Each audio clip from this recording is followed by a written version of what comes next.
할렐루야. 하나님을 분명하게 알면 삶에 놀라운 변화가 일어납니다. 하나님은 어떠한 분이신가 1강, 하나님을 바라보라입니다. 하나님에 대한 일반적인 이해를 돕는 내용입니다. 우리는 오늘 수업을 통해서 왜 하나님을 보아야 하는지를 알게 될 것입니다. 1번, 인간은 누구나 무언가를 믿고 있습니다. 종교가 있는 사람들은 자기 종교의 절대자를 믿습니다. 종교가 없는 사람, 무신론자들도 그들이 아무것도 믿지 않는다고 하지만 사실 그들은 자기 자신을 믿는 경우가 많습니다. 자기 자신을 믿는다는 의미는 자기 자신이 가지고 있는 신념에 따라 산다는 말인데 그 신념은 어느 누군가로부터 영향을 받았거나 어느 책으로부터 기인한 것이기 때문에 그들은 자신에게 영향을 준 그 누군가에게 의지하고 있다고 봐야 합니다. 무신론자 중에는 과학을 신봉하는 자들도 많습니다. 그렇다면 그들은 과학이라는 지식을 신의 자리에 올려놓고 과학을 믿는 자들인 셈입니다. 추가적으로 오늘날에는 돈을 믿는 사람들이 많습니다. 돈으로 뭐든지 다 된다고 생각합니다. 그러한 생각이 뿌리 깊게 박혀 있습니다. 어떠한 사람들은 명예를 믿습니다. 명예와 직위가 자신의 삶을 윤택하게 해준다고 생각합니다. 어떤 사람들은 인간관계를 중시합니다.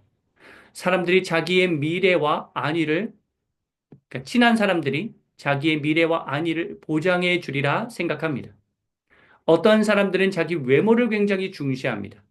외적 매력이 모든 것을 해결해 준다고 생각합니다. 어떤 사람들은 성격이 좋으면 성공할 수 있다고 생각합니다. 그래서 내면을 수행하면서 성격을 잘 형성하려고 합니다. 어떤 사람들은 사회적 경험이 충분하면 성공할 수 있다고 생각합니다. 다양한 사회적 연결 관계를 만들고자 합니다. 이를 지금까지 나온 중시하는 것들, 믿는 것들을 C라는 이니셜로 정의할 수 있는데 conviction, 남들을 통해 형성된 자기 신념, cognition, 과학 등의 학문적 지식, cash, 물질, career, 명예와 경력, companion, 인간관계, charm, 외적 매력, character, 성격, connection, 사회적 연결을 통한 경험으로 정리해 볼 수 있습니다. 이처럼 우리가 믿는 대상은 사람이기도 하고, 물질이기도 하고, 지식이기도 하고, 추상적인 그 무엇이기도 한데, 중요한 사실은 모두가 그 무언가를 믿고 살고 있고, 자신이 믿는 대상에 따라 인생의 방향이 달라진다는 사실입니다. 2번. 하지만 기독교에서는 여러 믿으려는 대상 중에서 가장 최고의 가치 있는 믿음의 대상은 하나님이라고 가르칩니다. 하나님이 가장 가치 있는 믿음의 대상입니다. 주님이 예수 그리스도가 가장 가치 있는 존재라고 가르칩니다. 그러니까 앞에 나왔던 여러 C가 있지만 가장 최상의 C는 크라이스트, 예수 그리스도라고 가르치는 종교가 기독교입니다. 이 말에 동의하십니까? 제가 다시 한번 물어보겠습니다. 하나님이 그 어떤 것보다 가장 믿을 만한 가치가 있는 분이라고 정말로 그렇게 생각하십니까? 타종교의 성인이나 어떠한 위인이나 자기가 가지고 있는 신념이나 지식이나 돈이나 명예나 인간관계나 외적 매력이나 성격이나 경험보다 가치 있는 믿음의 대상이 하나님이라고 예수 그리스도라고 정말 생각하십니까? 보통은 이렇게 생각합니다. 다 필요한데 하나님도 같이 필요해. 좀 더 신앙적으로 성숙한 분이라면 이렇게 생각하기도 합니다. 1순위는 하나님 100점, 2순위는 돈 90점, 3순위는 지식 80점 등 뭐 이런 식으로 생각하기도 합니다. 그런데 저는 이렇게 설명을 드리고 싶습니다. 하나님만 있어도 되십니까? 그러니까 다른 것이 필요하지 않고 다른 것이 없더라도 하나님만 있어도 그것만으로 만족하시냐고 묻는 것입니다. 우리가 보통 누군가를 진정으로 사랑한다면 이렇게 고백하죠. 다른 것 다 필요 없고 당신만 있으면 돼. 제가 아내한테 하는 고백이거든요. 당연히 하나님을 제외하면 아내가 최우선이라는 뜻이겠죠. 자, 다 필요한데 하나님도 필요해. 라고 말씀하시는 분들은 사실 하나님을 진정으로 최우선으로 여기기보다는 하나님을 부속품으로 여기는 경향이 높습니다. 여기에서 오해하지 말아야 할 점은 정말로 지식, 돈, 명예, 인간관계, 외적 매력, 성격, 경험, 신념 등이 전혀 필요하지 않다는 뜻이 아닙니다. 예를 들어 화장도 하면 안 되고 사람들도 만나지 말고 세상 지식도 다 터부시 하라는 뜻이 절대로 아닙니다. 하나님을 최우선으로 여기고 하나님만 있어도 된다는 말. 하나님이 가장 가치 있는 믿음의 대상이라는 고백은 나의 삶을 구성하는 여러 돈, 지식, 경험 등이 당연히 필요한데 그것을 하나님 안에서 사용하고 하나님의 관점으로 구한다는 뜻입니다. 예를 들어 제가 아내에게 당신만 있으면 돼 라고 하는 말은 아내 얼굴만 24시간 계속 쳐다보고 있겠다는 뜻이 아니라 나의 삶의 모든 요소인 지식, 돈, 명예, 인간관계, 외적 매력, 성격, 경험, 신념 등을 아내를 초점으로 맞춰서 활용하겠다는 의미입니다. 이와 마찬가지로 우리가 하나님만 있으면 된다고 하는 고백은 내게 주신 모든 자원을 하나님을 위해서 사용하겠다는 의미인 것입니다. 그리고 1순위 하나님은 100점, 2순위 돈은 90점, 3순위 지식은 80점, 이런 식이 아니라 하나님을 진정으로 가장 가치 있는 믿음의 대상으로 여긴다면 산술적으로 설명했을 때 1순위 하나님은 100점, 2순위 돈은 0.001점, 뭐 이런 식입니다. 1순위인 하나님과 2순위인 다른 무엇에 현저한 차이를 느끼며 고백하는 게 진정으로 하나님을 가치게 여기는 사람입니다. 저는 가정을 굉장히 중요하게 여기는데 산술적으로 생각해 보면 1순위 하나님은 100점, 2순위 가정은 0.001점. 뭐 이렇게 생각이 드는 것이죠. 조심할 점이 있다면 여기서 말하는 하나님을 최상의 가치로 여긴다는 건 교회 일만 하고 교회 생활만 하고 가정을 포기하라는 뜻이 절대로 아닙니다. 여기서 말하는 하나님은 하나님과 개인적으로 만나는 시간을 의미합니다. 교회 사역을 열심히 한다고 해서 반드시 하나님이 가장 가치 있는 믿음의 대상으로 여기는 사람이라고 볼 수는 없습니다.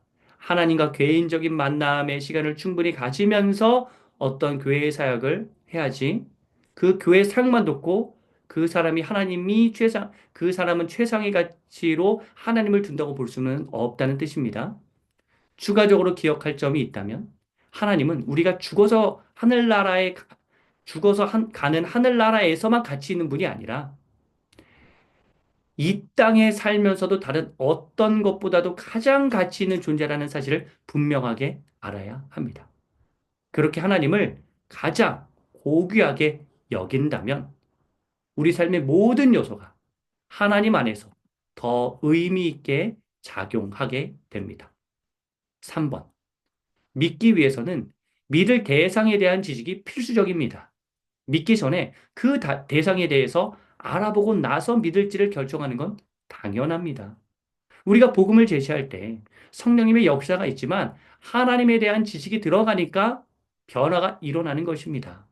바울이 회심할 때도 예수님에 대한 오해가 풀리니 예수님을 받아들이게 되었고 성경 기록에 따르면 아라비아에서의 3년의 시간을 보내면서 복음에 관해서 충분히 탐구하는 시간을 가져서 믿음이 견고해졌습니다. 지식이 들어가니까 여러 부분이 해결된 것입니다. 믿음이 좋은 분들이 자주 오해하는 점이 있습니다. 머리로 생각하지 말고 그냥 마음으로 믿으라고 말씀하십니다. 의심하지 말라고 하십니다. 원론적으로는 그 말이 맞습니다. 하지만 그건 어느 정도 하나님에 대한 지식이 수반되었을 때 생겨나는 믿음인 것입니다. 게다가 믿기로 작정했더라도 때때로 의심이 생길 수 있습니다. 하나님에 대한 궁금증이 생겨날 수 있습니다. 그 말이 어, 이런 어떤 질문이 궁금증이 하나님을 불신하고 부정하는 그러한 목소리라 할지라도 견고한 신앙이 형성되려면 의심을 하고 그 의심에 답을 얻는 과정을 밟게 되어 있습니다. 그 과정을 통해서 온전한 지식이 계속해서 형성되기 때문에 그 과정을 통해서 믿음은 더 견고해지는 것입니다. 우리는 맹목적 신앙을 경계해야 합니다. 하나님에 대해서 의문을 갖고 지식을 쌓아가는 과정을 터부시하면 안 됩니다. 그런 부정적인 말을 한다고 해서 호통을 쳐서는 안 됩니다. 하나님을 믿으면서 생겨나는 여러 질문은 너무나 자연스러운 현상입니다. 이는 베드로가 물 위를 걷는 예수님을 바라보다가 의심이 들어서 물에 빠지게 된 사례와는 다릅니다. 신앙인 중에는 전혀 의심이 생기지 않고 주님이 그냥 믿어진다고 고백하는 분들이 있습니다. 그 믿음은 참 귀하다고 생각합니다. 하지만 모두가 다 그렇지는 않습니다. 의심의 과정, 질문의 과정을 통해서 하나님 지식으로 답을 얻고 그러면서 신앙이 올바로 형성되는 사람이 더 많습니다. 사람에 따라서는 그 과정을 굉장히 길게, 깊게 경험하기도 합니다. 그러므로 현재 완성의 단계로, 온전한 신앙의 단계로 나아가는 과정에서 의심하고 질문하는 사람들을 정죄해서는 안 됩니다. 저는 신앙적인 질문을 던지시는 분들을 늘 환영합니다. 하나님 안에서 정말로 다양한 질문을 던질 수가 있다고 생각합니다. 저도 그 과정을 다 밟았기 때문에 수많은 질문을 던져서 답을 찾는 과정을 겪었기 때문에 너무나 이해가, 그분들이 너무나 이해가 잘 됩니다. 그러므로 질문하는 사람을 탓할 것이 아니라 그 질문을 던져보지 않았던 나를 때때로 반성해야 하며 그 질문에 어떻게 답을 하면 좋을지를 더 생각해야 합니다. 다만 그 질문을, 그 질문에 제대로 된 답을 얻으려면 하나님과의 충실한 만남이 전제가 되어야 합니다. 하나님과 개인적으로 만나는 시간도 갖지 않으면서 하나님에 대한 질문을 해결하려고 한다면 그건 밥도 먹지 않고 배부르기를 바라는 심보와 같습니다. 물론 하나님과 연결되기를 바라지 않고 계속 질문만 퍼붓게 되는 시간도 필요하긴 하지만 결국에는 하나님과의 개인적인 만남을 통해서 그 질문이 해결된다는 사실을 함께 알아야 합니다. 결혼의 예를 들어봅시다.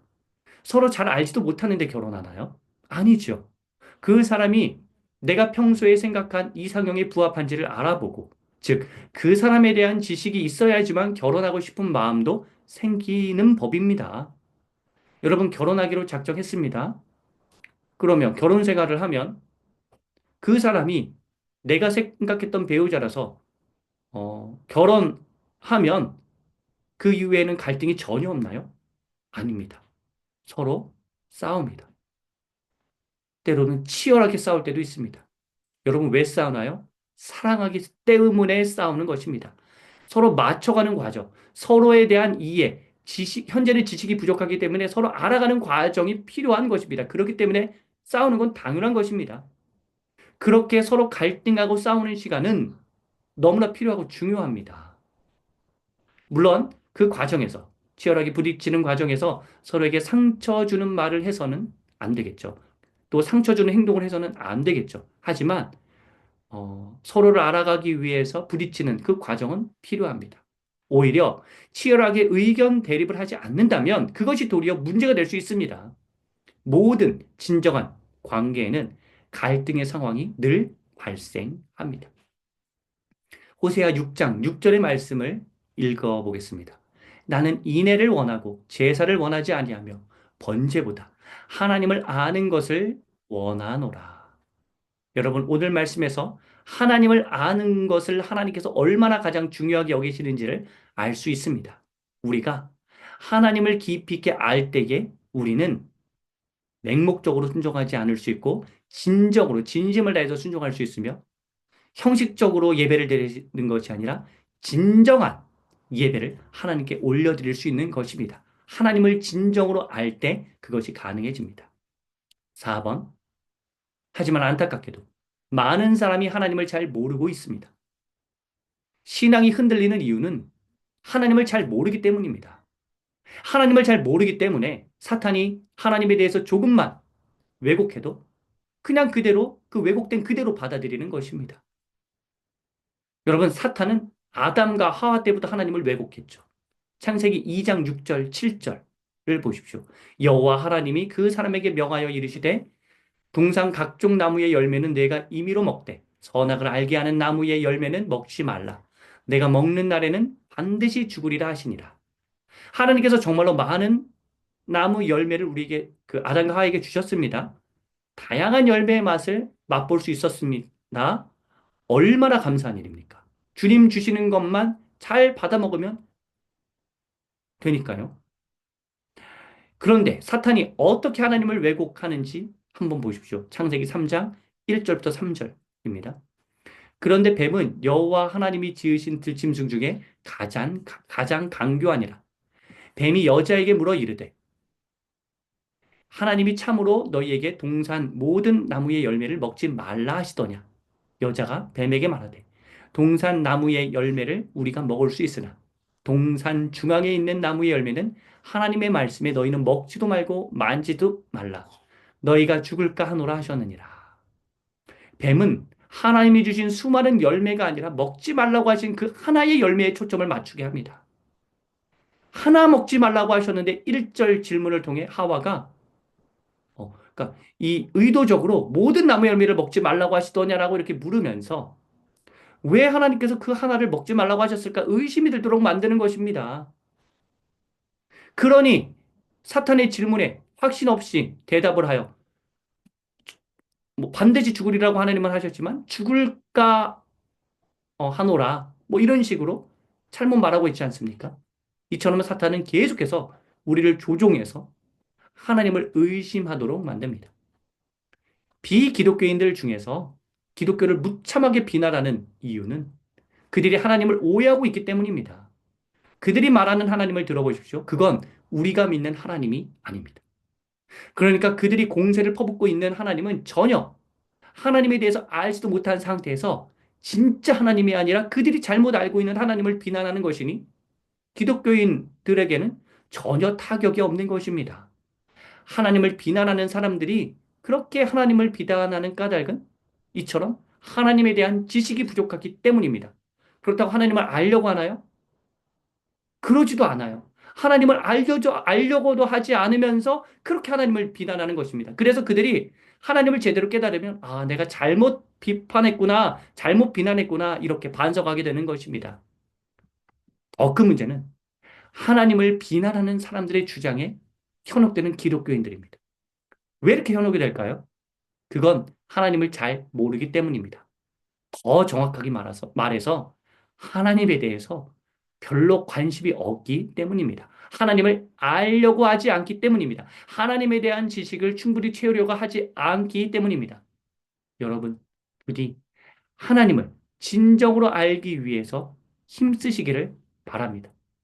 호세아 6장 3절 말씀을 읽어보겠습니다. 그러므로 우리가 여호와를 알자. 힘써 여호와를 알자.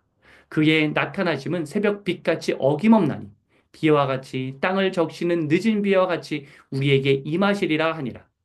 우리는 하나님을 힘써 알려고 애써야 합니다. 왜냐하면 사탄이 계속해서 하나님을 알려고 하는 우리의 마음을 방해하기 때문에 그것을 철저하게 이겨내서 하나님을 알려고 힘써야 하는 것입니다. 그러면 늘 어김없이 우리에게 임하시는 그 하나님을 우리는 알게 되고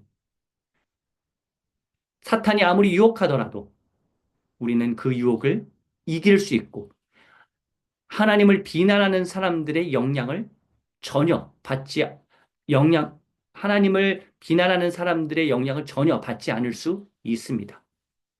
5번. 정리하자면 하나님이 어떠한 분이신지 제대로 알게 된다면 즉 그분이 어떠한 성품을 지니신 분이신지에 관한 지식이 쌓인다면 신앙이 탄탄해져서 하나님을 견고하게 믿게 됩니다. 사람들이 비난하는 내용을 들으면 그게 뭐 받아들여지게 되는 게 아니라, 그래서 하나님에 대해서 의심이 쌓이는 것이 아니라 당신이 알고 있는 하나님은 잘못된 하나님이다 라고 하면서 하나님이 어떠한 분이신지를 변호하게 되는 것입니다. 사탄의 이런저런 유혹에도 담대하게 맞서 싸울 수 있게 됩니다. 믿음의 맷집은 하나님을 아는 지식이 쌓일 때 더 좋아집니다. 종교개혁자 루터는 하나님을 미워하고 증오했던 인물이었습니다. 왜냐하면 당시 구원관에 따르면 하나님은 정말 무자비한 분이었기 때문입니다. 당시 구원가는 인간이 먼저 도덕적 행동을 하면 하나님이 이 행동에 은혜로 응답하신다 였습니다. 하나님의 은혜에 합당한 공로가 필요했습니다. 로마 가톨릭이 그렇죠. 나의 노력으로 의로움을 쌓아야지만 구원에 이를 수 있었습니다. 그래서 루터는 죄의 문제를 해결하고 공로를 쌓아 완전한 하나님께 나아가고자 로마 가톨릭 교회가 시키는 모든 것을 다했습니다. 수도원에 들어가서 수도사가 됩니다. 수도사는 세 가지의 서원을 해야 했는데 이는 청빈, 복정, 정결입니다. 이 엄격한 규율을 준수하면서 경건하고 금욕적인 고행을 감내했습니다. 매일 7번 기도하고 금식하고 주기도문을 25번 낭독하고 철야기도까지 모두 다 했습니다. 로마로 성지순례까지 갔습니다. 루터는. 로마에는 왜 가냐면 로마에는 스칼라 상타라고 거룩한 계단이라고 하는 그 공로를 많이 세울 수 있는 계단이 있거든요.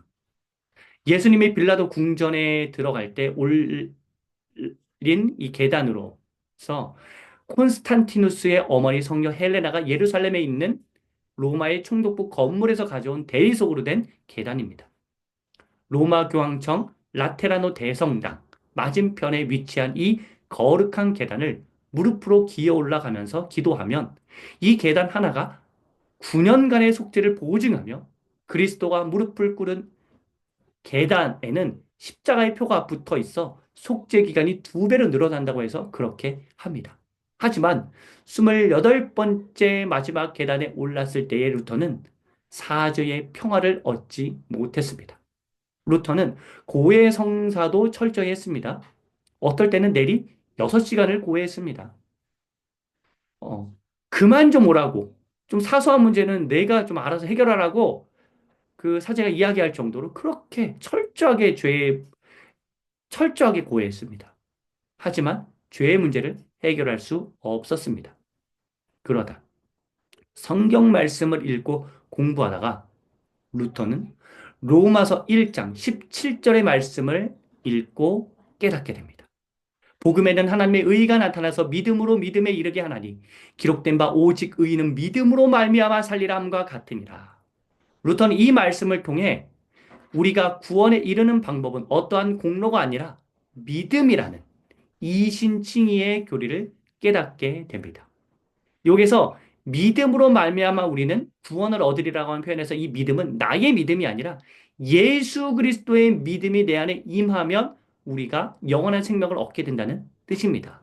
제가 이 부분은 로마서 강의 때 좀 더 자세하게 설명하는데 나중에 기회가 된다면 또 들으시면 좋겠습니다.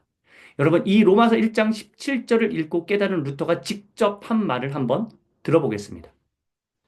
나는 수도사로서 한 점 부끄럼 없이 생활했다. 하지만 의로운 하나님 앞에서는 여전히 죄인이었으며 나의 공로를 가지고는 하나님께 나아갈 수가 없었다. 그래서 공의로운 하나님을 사랑하지 않았으며 오히려 증오하고 불평했다. 그러면서도 바울의 로마서를 이해하려고 밤낮을 가리지 않고 곰곰이 생각했다. 그러던 어느 날 나는 하나님의 의와 의는 믿음으로 산다는 말 사이에 관련이 있다는 걸 깨달았다. 하나님의 의란 하나님께서 은혜와 순수한 자비를 나타내사 우리의 믿음을 보시고 우리를 죄가 없는 것으로 취급하시는 하나님의 의라는 사실을 터득했다. 그 순간 나는 새로 태어나서 활짝 열린 문을 통해 낙원에 이른 기분이었다. 전에는 하나님의 의 때문에 증오로 가득 차 있었지만 이제는 더 큰 사랑을 불러일으켰다. 믿음 안에서 하나님을 뵙는다는 것은 더 이상 노여움과 불친절의 하나님이 아니라 다정한 아버지로서의 하나님을 대하게 된다는 뜻이다. 바울 서신의 이 대목이 나에게는 하늘로 통하는 하나의 문이었다. 여러분, 하나님을 제대로 알고 난 루터는 하나님에 대한 인식이 완전히 변합니다. 하나님은 언제나 사랑의 하나님이셨지만 자신이 오해한 것을 깨닫고 나서 루터는 하나님을 견고하게 믿게 됩니다. 이처럼 지식에 대한 갈망이 있다면 그 하나님에 대한 지식을 통하여 우리는 변화하는 것입니다. 6번, 하나님을 알려면 하나님이 어떻게 자기를 나타내시는지를 알아야 하는데 하나님은 자기 자신을 특별 계시와 일반 계시로 드러내시기 때문에 비록 우리가 인간이지만 피조물에 불과하지만 창조주이신 하나님을 알 수 있게 되는 것입니다. 신학적으로 계시는 하나님의 자기 드러냄입니다. God's own self-disclosure이라고 하는데요. 하나님이 자신을 계시하시지 않는다면 우리는 하나님을 알 수가 없는 것입니다. 하나님에게 그 선택권이 있는 것입니다. 그런데 하나님께서 자신을 드러내시기 때문에 우리는 하나님을 알 수 있는 것이죠. 그 계시의 두 가지 방식인 특별 계시와 일반 계시에 대해서 알 필요가 있는데 일단 특별 계시는 성경 말씀과 예수 그리스도를 일컫습니다. 하나님은 특별 계시인 성경 말씀으로 하나님 자기 자신을 드러내십니다. 말씀을 읽으면 하나님을 잘 알 수 있습니다. 말씀을 읽지 않기 때문에 하나님을 오해하는 것입니다. 요한복음 5장 39절을 읽어드리겠습니다. 너희가 성경에서 영생을 얻는 줄 생각하고 성경을 연구하거니와 이 성경이 곧 내게 대하여 증언하는 것이니라. 성경을 통해서 하나님은 자기 자신을 증언하시기 때문에 우리는 성경을 통하여 하나님을 만날 수 있고 깨달을 수 있게 되는 것입니다. 하나님은 또한 특별 계신 예수 그리스도를 통해서 하나님 자기 자신을 드러내십니다.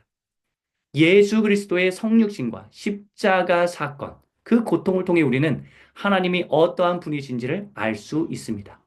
러시아의 대문호 톨스토이와 도스토옙스키가 사복음서를 읽고 회심한 건 예수 그리스도를 통해 하나님이 어떠한 분이신지를 알게 되었기 때문입니다.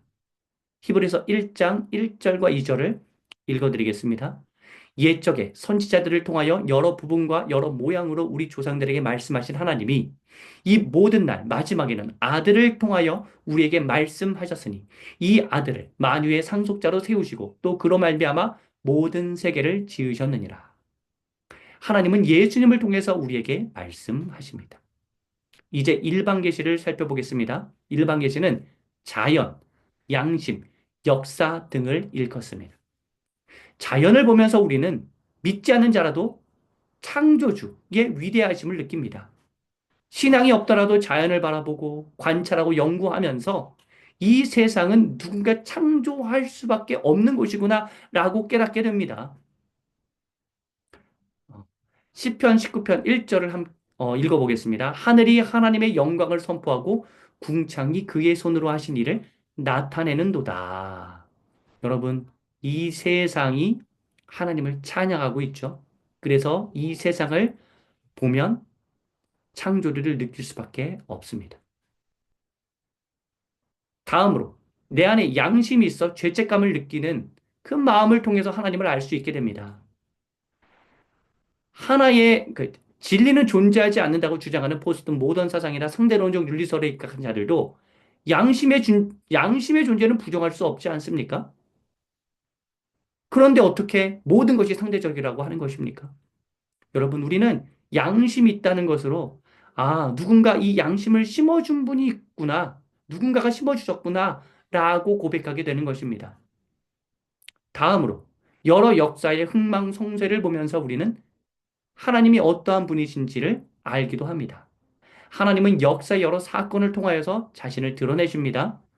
역사학자 토머스 칼라일은 영웅의 역사라는 책을 썼는데 그 책에는 우리 모두가 영웅이 될 수 있다고 하면서 여러 영웅을 언급합니다. 그런데 맨 마지막 결론은 진정한 영웅 중의 영웅은 예수 그리스도라고 결론 짓습니다. 역사학자가 역사를 연구하면서 내린 결론은 결국 하나님, 예수 그리스도입니다. 이처럼 하나님은 여러 경로를 통해서 자기 자신을 드러내시기 때문에 우리는 하나님이 몰랐다, 하나님을 모른다라고 핑계댈 수가 없습니다. 실제로 진리를 추구하는 사람이라면 자기 분야에서 연구하다가 깨달은 바가 하나님의 진리라는 사실을 추후에 발견하게 되어 하나님을 믿게 됩니다. 이 계시론에 관해서는요, 굉장히 복잡한데, 이 부분은 제가 좀 나중에 다시 영상으로, 별도로 이렇게 또 소개해 드리겠습니다. 7번. 우리가 하나님을 바라볼 때의 관점이 참으로 중요한데, 하나님을 이해할 때 조심할 점은 하나님은 부분의 합이 아니라는 사실입니다. 마치 장님이 코끼리를 만지듯이 상아를 만져보니는 무, 귀를 만져보니는 키, 머리를 만져보니는 돌, 코를 만져보니는 절구공이, 다리를 만져보니는 널빤지, 배를 만져보니는 항아리, 꼬리를 만져보니는 새끼줄 같다라고 말하면서 이 부분의 합으로 코끼리를 파악하려고 하듯이 하나님을 파악하려고 한다면 굉장히 괴상한 하나님으로 이해하게 될 것입니다. 앞으로 우리는 하나님의 다양한 특성, 하나님의 다양한 성품에 관해서 나눌 텐데, 그때 역시 이것을 부분적으로 이해해서 부분의 합으로 하나님을 이해해서는 안 되고, 이 전체의 성품을 하나로 꿰는 관점으로 하나님을 바라봐야 하는데, 그건 바로 하나님은 완전한 사랑의 하나님이라는 이 관점으로 전체의 성품을, 전체 하나님의 특성을 바라볼 필요가 있습니다.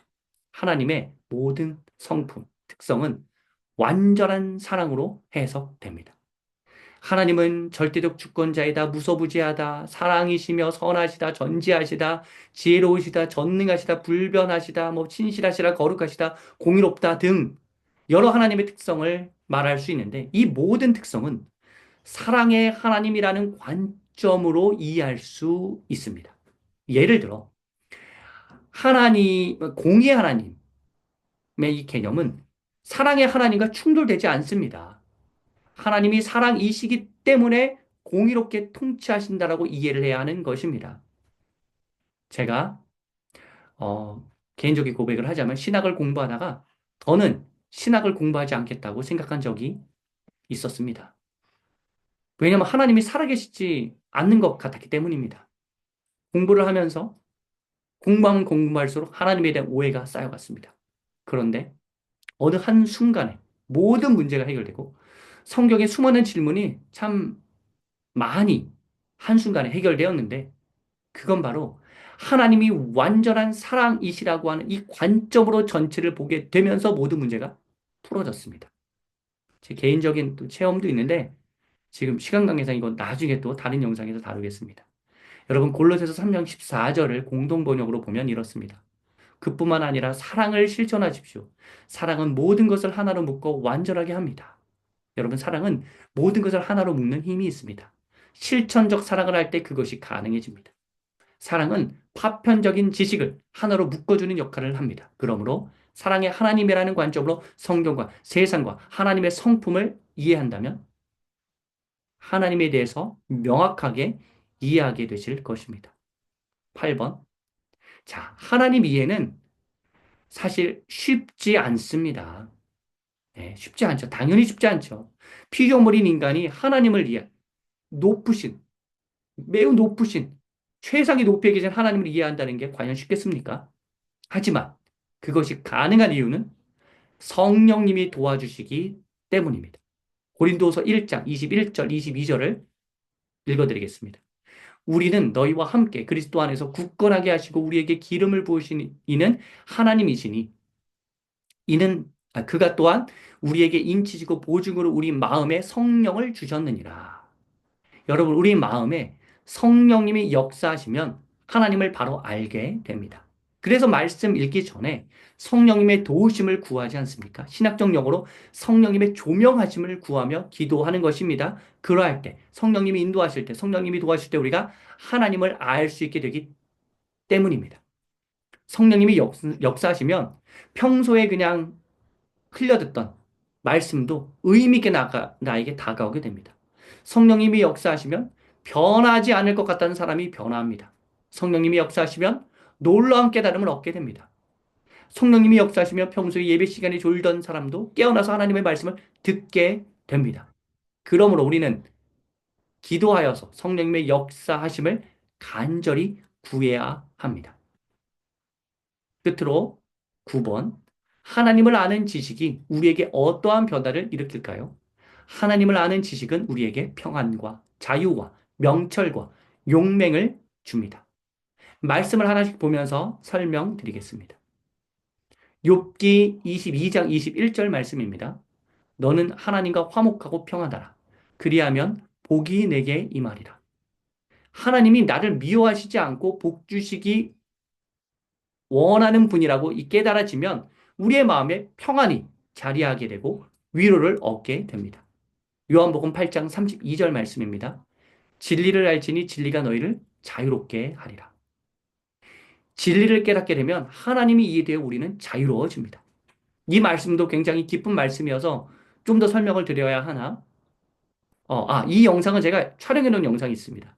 그래서 이거 링크를 달아 두겠습니다. 잠언 9장 10절 말씀입니다. 여호와를 경외하는 것이 지혜의 근본이요 거룩하신 자를 아는 것이 명철이니라. 지혜가 부족한 자도 주님을 알게 되면 지혜가 생깁니다. 끝으로 다니엘 11장 31절 말씀입니다. 그가 또 언약을 배반하고 악행하는 자를 속임수로 타락시킬 것이나 오직 자기의 하나님을 아는 백성은 강하여 용맹을 떨치리라. 하나님을 알게 되면 담대해집니다. 여러분, 하나님을 아는 지식이 얼마나 우리에게 유익한지 실제로 경험하시는 삶을 누리시기를 간절히 기원합니다. 지금까지 우리는 하나님에 대한 일반적인 이해를 하였습니다. 믿음의 대상, 대상의 결정, 지식의 필요, 지식의 부족, 견고한 믿음, 계시의 종류, 완전한 사랑, 성령의 조명, 지식의 유익의 순서로 함께 살펴보았습니다. 수업을 듣고 나서 하나님을 바라보아야겠다는 다짐이 드시나요? 하나님이 정말로 좋으신 분이고 여러 경로를 통해서 우리에게 말씀하고 계시니 그 하나님을 좀 알려고 시도해 봐야 되겠다라고 다짐이 되시나요?